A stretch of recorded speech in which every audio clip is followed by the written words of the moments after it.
రాష్ట్ర వ్యాప్తంగా ఒక సునామీ లాగా, రాజకీయ సునామీ లాగా వచ్చే ఎన్నికల్లో ఫలితాలు ఏకపక్షంగా ఉండబోతా ఉన్నాయి. తెలుగుదేశం జనసేన కూటమి 165 స్థానాలకు పైగా విజయదుందుబి మోగించబోతా ఉంది. ఈ కూటమిని ఈరోజు తాడేపల్లిగూడెంలో జరిగిన సభే మా బలానికి బలగానికి పెద్ద ఉదాహరణగా నిలుస్తుంది. ఎక్కడికి పోయినా మేము వార్డుల్లో పల్లెల్లో తిరుగుతున్నప్పుడు మహిళలు స్వచ్ఛందంగా ముందుకొచ్చి మమ్మల్ని ఆశీర్వదిస్తూ ఉన్నారు. జగన్మోహన్ రెడ్డి ఒక భ్రమలో ఉన్నాడు.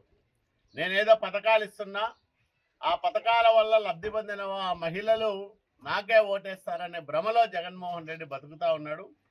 అది వాస్తవం కాదు.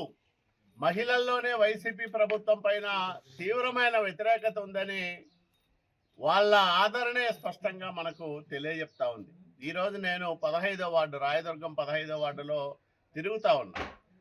స్వచ్ఛందంగా ఇళ్ల నుంచి బయటకు వచ్చి మాతో మా కరపత్రం తీసుకొని మీరే రావాలా, చంద్రబాబు నాయుడు గారు ముఖ్యమంత్రి కావాలా, రాయదుర్గంలో మీరు గెలవాలా, మీరు గెలుస్తున్నారు, అత్యధికమైన మెజార్టీతో మీరు విజయం సాధిస్తారని నిండు మనసుతో ఆశీర్వదిస్తూ ఉన్నారు.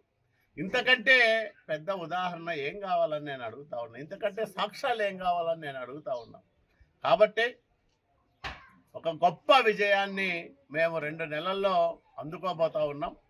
రాయదుర్గం నియోజకవర్గంలో నేను ఇప్పటికే ప్రకటించిన 50,000 పైచిలకు ఓట్ల మెజారిటీతో నేను విజయం సాధించబోతా ఉన్నా. అదే సందర్భంలో 165 స్థానాలకు తగ్గకోకుండా తెలుగుదేశం జనసేన కూటమి విజయం సాధించబోతా ఉంది. ఈరోజు చంద్రబాబు నాయుడు గారు, పవన్ కళ్యాణ్ గారు అందరూ కూడా ప్రజల్లోకి వచ్చి విస్తృతంగా ప్రచారం చేస్తూ ఉన్నారు.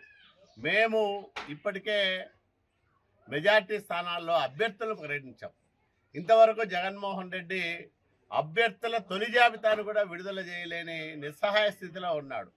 మార్చిన 70 మందిలో మళ్ళా తిరిగి మార్పులు చేర్పులు చేసుకుంటూ అక్కడ వాళ్ళ ఆ జిల్లా వాళ్ళని ఈ జిల్లాకు, ఈ జిల్లా వాళ్ళని ఇంకో జిల్లాకు ఇట్లా మారుస్తూ చివరికి జగన్మోహన్ రెడ్డి ఎన్నికల సమయం వచ్చేటప్పటికే పూర్తి నిస్సహాయంగా మారిపోతాడు.